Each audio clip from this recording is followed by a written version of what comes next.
Assalamu alaikum and hello. My name is Imran Khan and I work as a senior fellow with the National Dialogue Forum, which is a civil society organization. Today is 28th of March, Saturday, and I am really excited to have with me my colleague and friend Sheharyar Khan, who works as the executive director with the National Dialogue Forum. Good afternoon, Sharyar. How are you doing? Hello Imran, how are you? All good? Are you enjoying Islamabad spring? Is it already spring here, in your opinion? It is spring, but it's fastly at a very swift pace moving towards summer. Yeah, I noticed. A couple of weeks ago, it was for a few days it was very hot, and then because of the rain, the temperature dropped, and now it's getting hot again. Hot again. Anyways, yeah. Uh, So, today Shariar and I are going to talk about the leading story in the international geopolitics, which is whether any peace negotiations are taking place between US and Iran. And Shariar and I have a very sort of particular interest within that story, and that is what role is Pakistan playing in negotiations? And what are the factors, what's the context that position Pakistan to play the role of lead mediator? We will dive right into that, but before I ask a couple of questions from Shariar about that issue, uh, since it's a sort of rapidly evolving situation as far as war is concerned. So, as I said, today is 28th of March. So I want to give our friends, our audience, a very quick update on the war situation.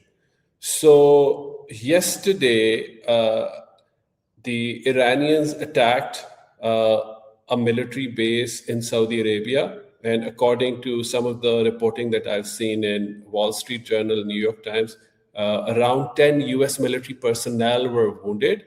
And some of the US refueling aircraft were also partially damaged or destroyed in those strikes. We also know that Israelis and Americans attacked some of the steel manufacturing factories in Iran, which is definitely an escalation. And as people like Trita Parsi, who is the executive director of Quincy Institute in the US, he's an Iranian American, I think one of the foremost experts on Iran. As people like Trita have been saying that Israel really wants to destroy the industrial base of the Iranian society. So this attack on the steel factories industry is really an escalation. Anyways, I don't want to delve too much into the sort of war situation right now. We particularly want to talk about the negotiations. So with this, I want to go to my colleague Sheharyar Khan.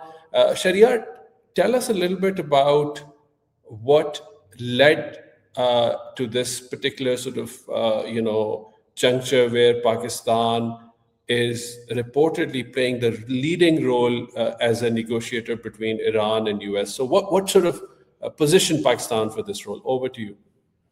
So yeah, Imran, thanks. It's good to have informed discussion with you. As even with the platform of NDF, we have been involved in some back channels as well. We've done a lot of track 2s, track 1.5s. So this is very interesting to observe the prominence and the role that Pakistan is playing in the current context. So when it comes to mediation, there are 2 or 3 attributes that are very important. One, for example, the country that offers mediation, it needs to have a certain level of impartiality when it comes to, or neutrality when it comes to the conflict.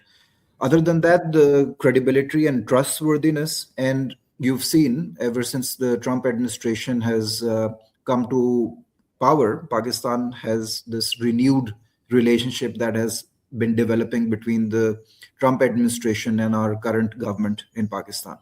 So there is a lot of like credibility, trustworthiness. When it comes to Pakistan, Imran, I see that Pakistan is one of the very few countries, and I'm sure you will agree with me, that currently enjoys good relationships with China, at the same time with the US, Russia, the GCC countries, Iran, and Turkey as well. So this like puts Pakistan in a very unique position in which it has this like whole framework that it can use to bring the parties together. Now, one I basically see is this like role that Pakistan is very eager to play. And then obviously there's also, I think that there's also this self-preservation or self-interests of Pakistan as well that are very important. For example, we have like very strong economic ties when it comes to GCC countries. If you look at like UAE, Qatar, Saudi, even Turkey, Oman as well, historically. A lot of our remittances come from that region. A lot of our workers have been involved in the construction and the whole building of GCC. Other than that, a lot of like our professionals in the banking, financial sector, investments, real estate, they are also operating from GCC. So we have like a lot of economic ties. When it comes to Iran, we have like a lot of like religious ties. We are bordering Iran. When it comes to Iran, like between 30 to 40% of Pakistan's population is Shia. So historical ties, that go back even before partition. At the end of the day, our national anthem is also in Persian. you know so the historical ties with Iran are also very important. Again, with the US is one of our closest security partners, as well as also an export destination for Pakistani goods and textiles. So we have like these economic, historical, cultural linkages with all of these countries. Very recently, in the past few years, we've also developed very good relationships with Russia. Even though Russia is not directly involved in this conflict, Russia does have some influence, as an emerging global power in itself, and the relevance that it has. Again, same is the case with China. So I think that puts Pakistan in a very unique light, unique position to basically play this mediation role. What do you think? How do you see? Obviously, you've been in the US for a long time, and you've been observing Pakistan from that, vantage point. How do you see like Pakistan's like diplomatic prowess, emerging from this crisis? Wow. No, I mean you've given a very. I'll come to your question. I'll try to answer that, but you've given a very comprehensive answer, outlining how Pakistan right now is a sort of, as someone said, Pakistan is in the Goldilocks of diplomacy, right? It was ideally placed. I mean, if this moment had come 5 years ago, Pakistan would not have been prepared to play such a central, pivotal role, right? So Pakistan has all the key relationships in place, as you said. And I think in the second part of your answer, you also highlighted how Pakistan has skin in the game. Pakistan has vested interest in ensuring early conclusion of this war, because our economy depends on remittances. 80% of our fuel also passes through the Strait of Hormuz. So great. I think one point where I'm not sure, you said that Pakistan's 30 to 40% population is Shia. I think it's maybe between 15 to 20%. Again, I don't know, we don't have the exact number, but it's probably less than 30 to 40%. Now, coming to the question that you asked me, Sharia, you would remember, when we started working on US-Pakistan relations. We were primarily working to strengthen this relation, improve it in the cultural realm, in economy, security. So it was a different story 6 years ago, right? Mm. Even before US left Iran, left Afghanistan, there was a lot Mm. of acrimony and mutual blame and a lot of grievances from both sides. Even though Pakistan was responsible for bringing the Taliban and the US together. Exactly.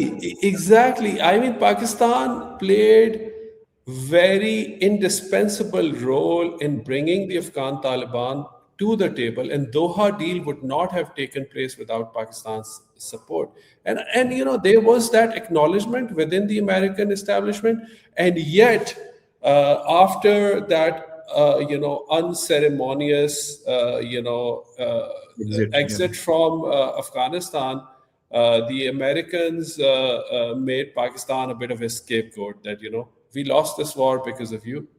I mean, obviously, Pakistan had a very complicated role, but US lost that war because of US, not because of Pakistan.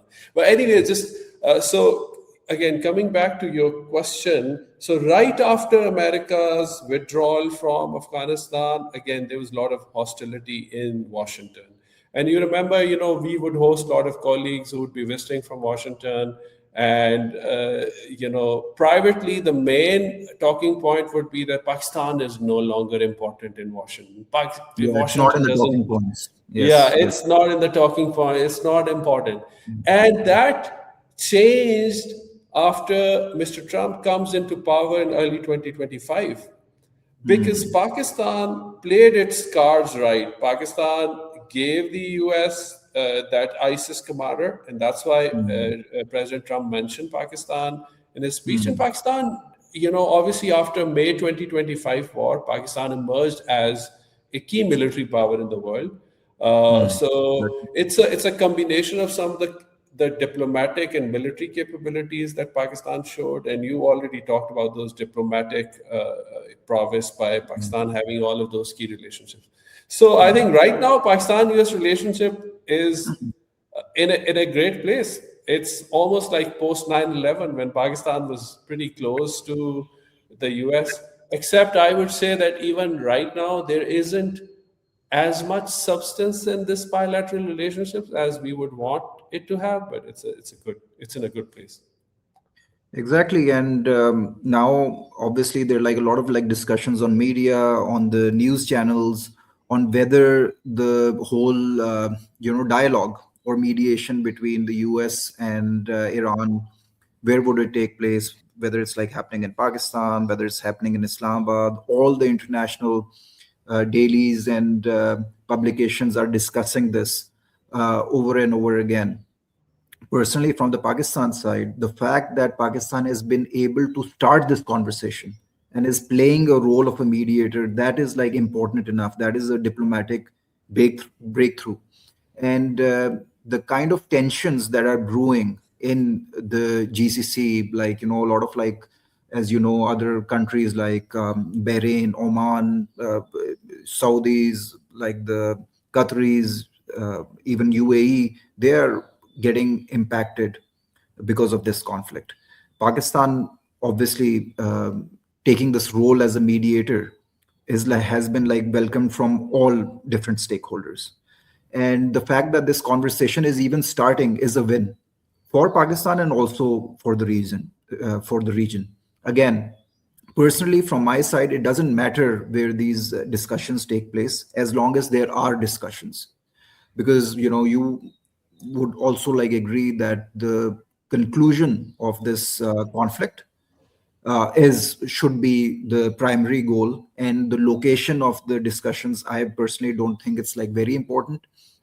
Still, from my analysis, and we've been having these discussions, I personally think Islamabad would be the ideal spot for hosting these discussions. There are like a lot of reasons for that. There are a lot of geopolitical reasons for that, security reasons for that.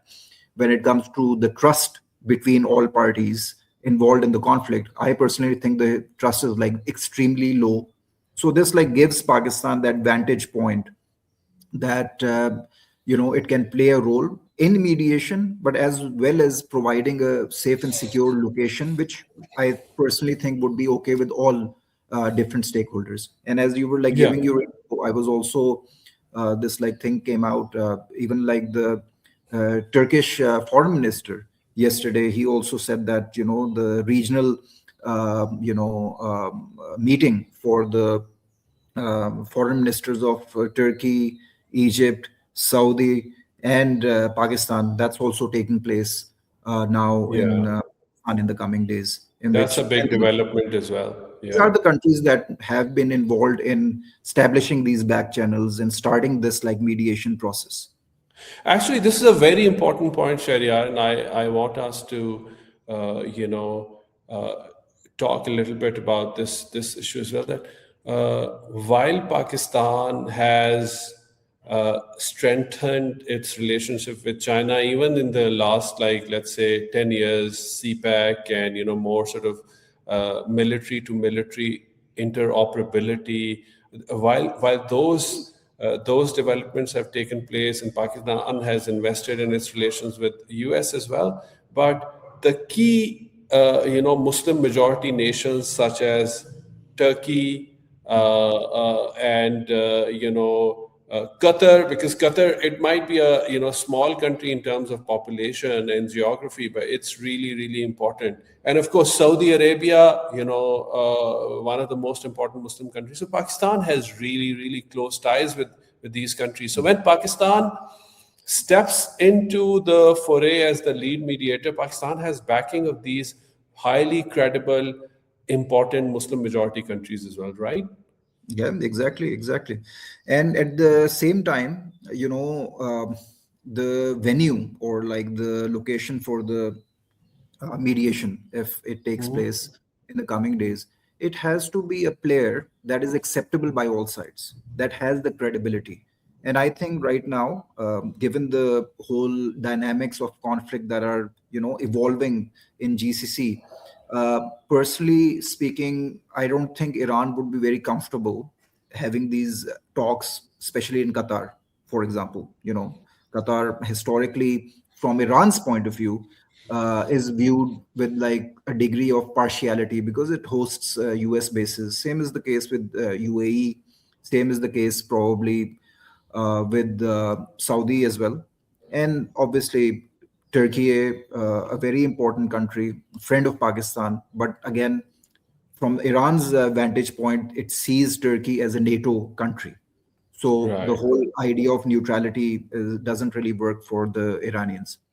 And if I view the conflict from Iran's point of view, I would not place a lot of trust in the whole idea of, having discussions and talks with the US.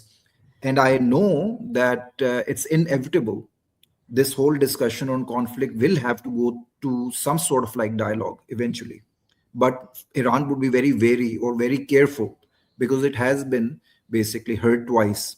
Because, if you look at how the discussions were taking place between the US side led by Steve Witkoff and Jared Kushner, even when those discussions were taking place, US and Israel did, start striking Iran.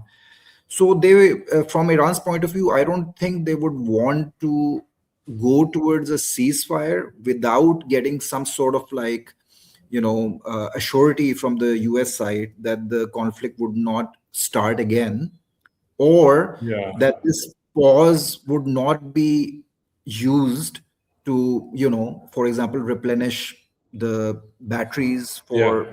for their missile systems. And then obviously there are also discussions that a lot of troops right now as we speak are being transferred from various different locations to the Strait of Hormuz. And Trump administration has basically been playing with this idea of troops on ground and getting their Marines to basically, come and like play some sort of role on the ground.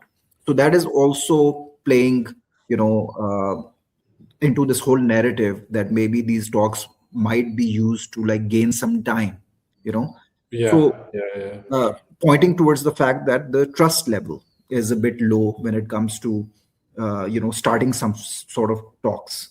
So that is also an area where Pakistan can right now, I think, as you know, Pakistan is playing the role of messenger and shuttle diplomacy right now. So Pakistan basically was a messenger when it comes to the 15 points that the US basically put forward, and then 5 points Yeah. in return from Iran were communicated to the US side. So I hope like a minimum agenda generally like arises soon, in which the both parties can start talking. Yeah, yeah, yeah. No, I mean it's really fascinating the complexity of situation, the war right now for both for Iran and the US, and you've already highlighted how from Iran's point of view, Iran would not want to commit to a ceasefire unless they have guarantees and assurances that the US and Israel would not be attacking them soon again, right? So that sort of in some ways, people in America would view Iran's demands as maximalists, right? Iran would want to keep the control of Strait of Hormuz, even if it opens the strait. Iran would want guarantees that U.S. and Israel would not attack the country again. Iran would want to continue with its nuclear program and its missile programs, which they say missile program is for their defense. But would Israel and U.S. agree to these demands? I don't think so. It's That is very a very hard for good them to point. do. That is a very good point, and I want you to further elaborate on this point. And I don't know whether you agree with me or not, but I see the US and Israel as two different parties. They agree on a few points, but they also have divergent goals from this conflict as well.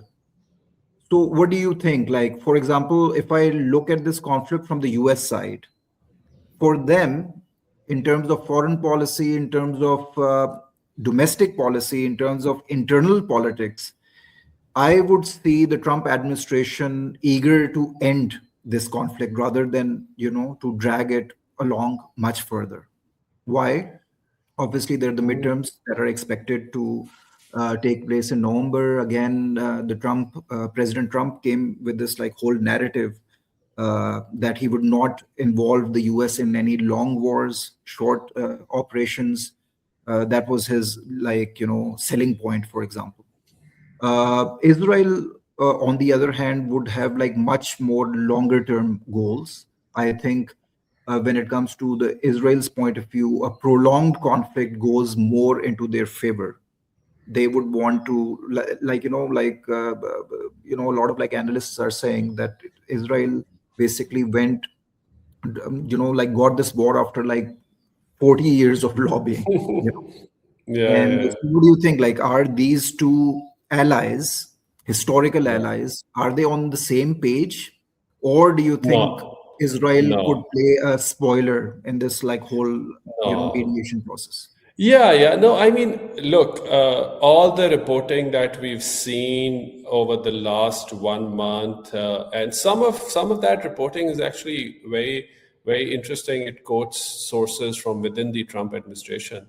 I have come to the conclusion that there have been divergences from the day one. Obviously, Israel wanted a regime change.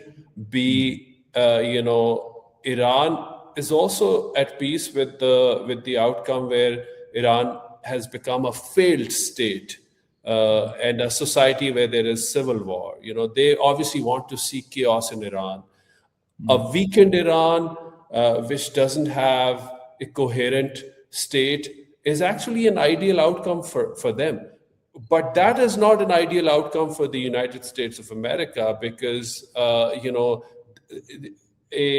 weakened, I mean, a failing state, Iran is a great danger, great risk, not only for the GCC countries, for the entire Middle East, but also for Europe, right?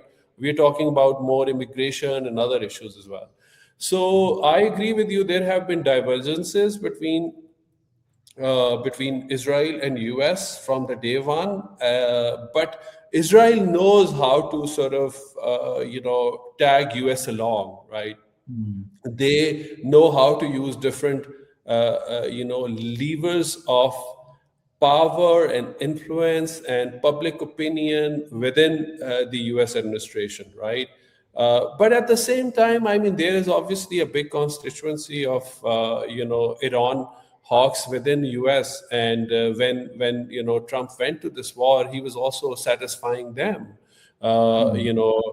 Think of military business complex. I mean, even today, I've seen reporting that US has used more than 800 Tomahawk missiles in Iran, right? So Mm. now we are talking about mass production of Tomahawks, and there are companies that would make billions of dollars.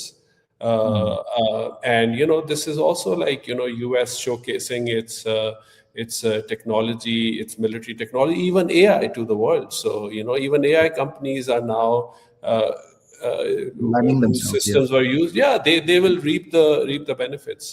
So Yeah. that's that.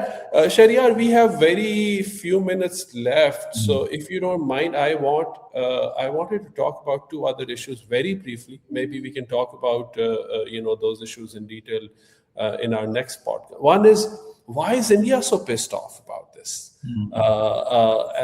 And perhaps one of the unintended consequences of Pakistan becoming mediator is that Mr. Modi is getting so much flack in his own country from his own media, right?